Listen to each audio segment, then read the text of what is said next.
kawan-kawan, cantik pokok ni. Nak petik lah. Nak rosakkan lah. Inilah tangan manusia. Kalau nampak alam cantik, keindahan, kita rosakkan alam sekitar. Sebab itu kalau nak buat tapak warisan, hak halal, segala visi dan misi takkan terjadi kalau alam mula marah pada kita. Assalamualaikum dan selamat Hari ASEAN buat kesemua hadirin yang bersidang dalam dewan kita pada petang ini. Baik, saya fikir akan bercerita mengenai ASEAN dan pemeliharaan. Kalau bulan lepas dan minggu lepas, pernah tak anda nampak manusia-manusia pakai topeng? Bawa motor pakai mask, bawa kereta pakai mask, jalan pergi kuliah pakai mask. Sebab apa?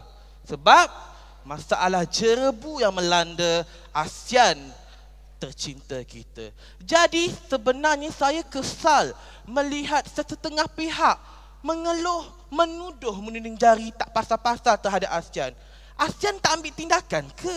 ASEAN ni tak nak buat denda ke? Tidak, jangan terlalu skeptikal. ASEAN ada banyak usaha untuk menyelesaikan masalah alam sekitar. Jadi saya mahu kongsi kepada anda, apa usaha ASEAN sebenarnya? Saya harap keluar saja dewan, anda terus ingat sampai bila-bila, sematkan di hati. Saya tidak mahu bagi isi terlalu banyak. Kita mudahkan isi. Kita eja sama-sama ASEAN sama-sama. ASEAN. Okey, kita pergi satu persatu. A ini adalah alam sekitar, di mana tajuk saya pada hari ini bercerita tentang alam sekitar. Alam sekitar ini adalah udara ataupun tanah air yang kita hidup dan kita gunakan. Bila kita sebut pemeliharaan alam sekitar, ianya melibatkan penggunaan, pengurusan sumber alam tanpa mencemar serta merosakkan flora dan fauna. Sebab itu kita dengar pupusnya haiwan, pupusnya flora dan fauna, sebab kita tak menjaga. Jadi hari ini kita mahu pulih serta jaga supaya anak dan cicit saya suatu hari nanti masih kenal apa itu penyu.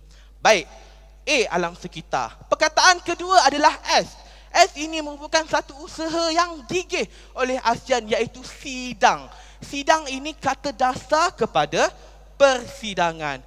Tahukah anda, ASEAN ini telah banyak lakukan persidangan demi persidangan untuk menyelesaikan isu-isu alam sekitar kita.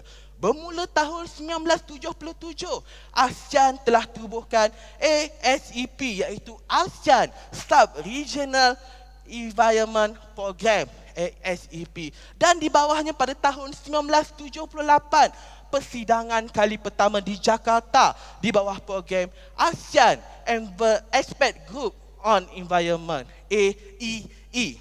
Baik, apa yang kita dapat daripada persidangan ini adalah bila mana kita ada satu kontrak untuk kita galakkan negara-negara ASEAN supaya menjaga alam sekitar kita. Baru-baru ini, sidang kemuncak ASEAN ke-23 telah menemukan satu kata sepakat bila mana ketiga-tiga negara Malaysia, Singapura dan juga Indonesia bersetuju untuk menggunakan sistem pemantauan jerebu merentasi sempadan HMS.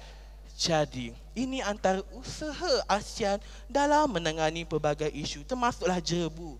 Jadi jangan cakap ASEAN tidak buat kerja. Boleh ataupun tidak? Boleh. Baik. Ketiga, perkataan ASE. Okey. E adalah eko pelancongan.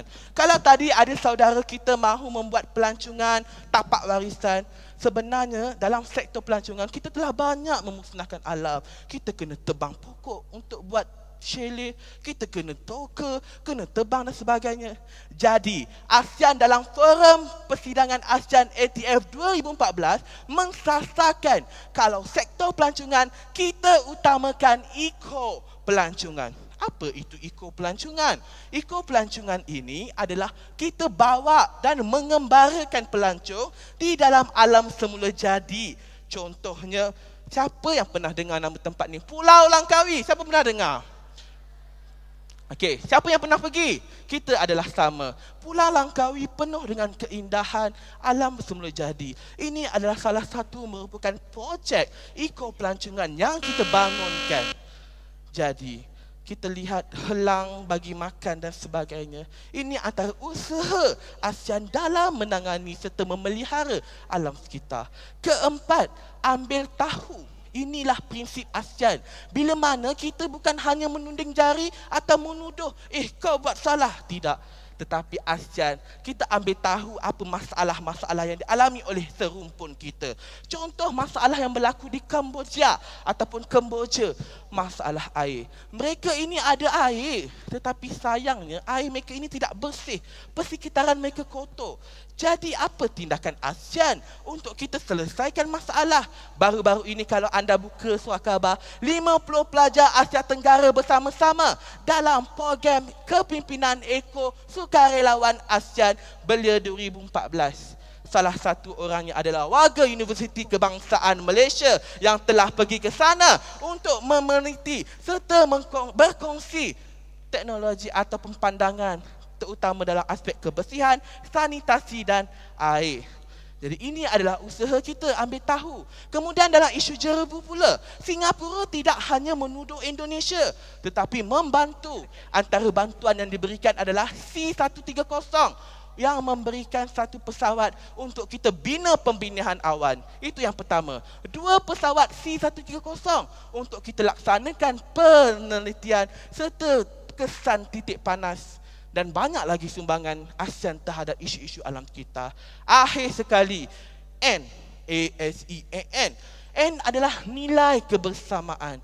Memegang prinsip nilai kebersamaan ibarat isi dan kuku, dan hati kuman sama dicecah, hati gajah sama dilapah. Memegang prinsip inilah ASEAN membangunkan keindahan alam sekitar kita. Akhir kata, kita dapat saksikan banyak usaha-usaha ASEAN yang sebenarnya kita sendiri tidak teroka dan kaji satu persatu usaha. Akhir kata, Eja sama-sama sekali bersama saya. A untuk alam sekitar, S untuk sidang, E untuk Eco Pelancongan, A untuk ambil tahu, dan N adalah nilai. Jawablah sama-sama. Bersama. Baiklah, sekian, terima kasih. Assalamualaikum.